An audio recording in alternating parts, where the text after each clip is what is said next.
ذرا خواجہ صاحب کی زندگی کی طرف آئیے۔ خواجہ صاحب علیہ رحمہ شروع سے ہی ہر ایسی چیز سے جو نفسانی خواہش کو پوری کرنے والی ہے، چاہے وہ مباح کیوں نہ ہو، جیسے بچوں کے لیے کھیل کود، لیکن اس سے بھی دور رکھے گئے ہیں۔ اس کا مطلب ہے کہ دل چاہ رہا ہے کام کا، یا دل کا میلان ہو اور آدمی روک لے، تو یہ بھی ایک صبر ہے نا کہ انسان مباح خواہشات کو بھی چھوڑ رہا ہے۔ پھر شروع سے ہی آپ کو علم دین سیکھنے کی طرف مائل کیا گیا اور آپ نے خوش دلی سے اس کو قبول کیا۔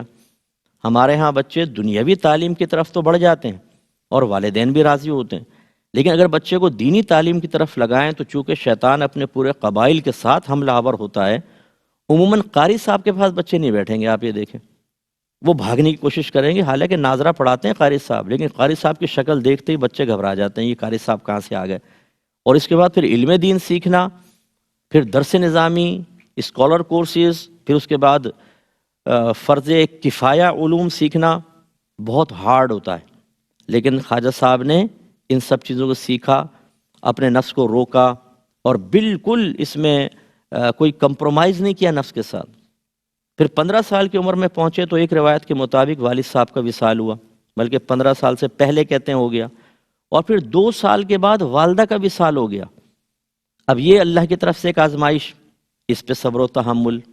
کوئی ایسی میں نے کتاب نہیں پڑھی اور نہ ہو سکتی ہے انشاءاللہ کہ جس میں کوئی شکوہ شکایت نکل گیا ہو، جس میں اللہ تعالیٰ کی بارگاہ میں چلے شکوہ نہیں تو ایک مطلب شکایت کے طرز پہ کوئی عمل کیا ہو، جھنجھلاہٹ، چیزیں اٹھا کے پھینکنا، بھال بکھیر لینا، یہ بھی ہمارے یہاں ہوتا ہے۔ زبان سے کچھ نہیں کرے لیکن ظاہر ہو رہا ہے کہ راضی نہیں ہے، ایسا کچھ بھی نہیں ہے۔ صبر و تحمل۔ پھر اس کے بعد چونکہ والد صاحب کی خواہش تھی، ہماری گفتگو ہوئی تھی کہ ایک روایت میں تو یہ لکھا ہے کہ والد صاحب لے کر گئے تھے نیشا پور، اور ایک میں ہے کہ ان کا وصال ہوا، آپ خود تشریف لے گئے تھے اشارہ الہی پانے کے بعد۔ جب ابراہیم قندوزی صاحب نے وہ کھل کھلائی تو پھر آپ کا دل بالکل ہی ختم ہو گیا اور آپ نے چاہا کہ میں اللہ کے دین کے لیے مزید آگے بڑھوں۔ تو پھر آپ نے اپنا وہ باغ جو آپ کو وراثت میں ملا وہ بیچ دیا، تمام چیزیں بیچ دیں، اور بیچنے کے بعد یہ نہیں کیا کہ ان کو سنبھال کے سائڈ پاکٹ میں رکھ لیا ہو کہ چلو کام آئے گا، سب صدقہ کر دیا۔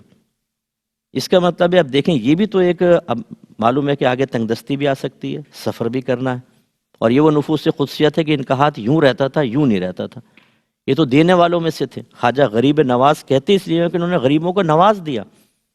تو اب اس کا مطلب ہے آگے آزمائش آنے والی ہے، تو پیشگی اس آزمائش کے لیے اپنے آپ کو تیار کر کے اس کی تمہید یہ ہے کہ سب تقسیم کر دیا۔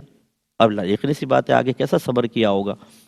ان مختلف مخلوقات کی طرف سے آزمائشیں، سفر کی آزمائشیں، ان پہ صبر و تحمل، پھر جا کے باقاعدہ نیشا پور، پھر بخارا وغیرہ میں علوم کا سیکھنا، علم سیکھتے ہوئے پورا صبر و تحمل، پھر عبادات کی کثرت، عبادات کے اوپر، اور جو فرض واجب وغیرہ ہیں اس میں تو کوئی تصور ہی نہیں کر سکتا کہ آپ نے استقامت کو ترک کیا ہو۔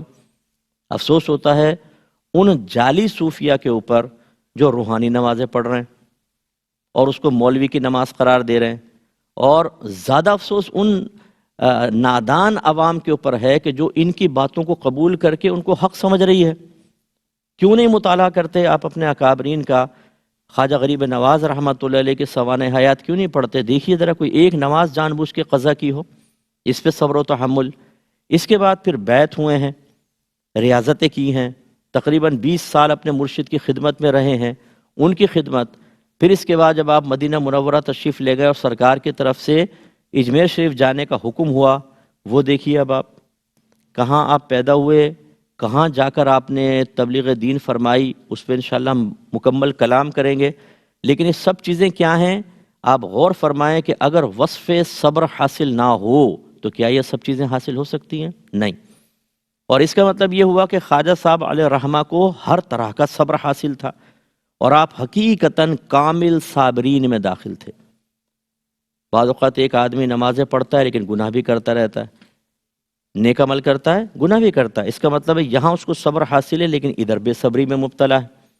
بعض ایسے ہوتے ہیں جو ہم نے نمازی دیکھے ہیں، گناہوں سے بچنے والے دیکھے ہیں، لیکن اچانک کوئی آزمائش آتی ہے تو کلمہ کفر نکل گیا، کلمہ شکوہ شکایت نکل گیا، کسی سے اظہار کر دیا اس کا، اس کا مطلب ہے وہ اس پر صبر نہ کر سکے۔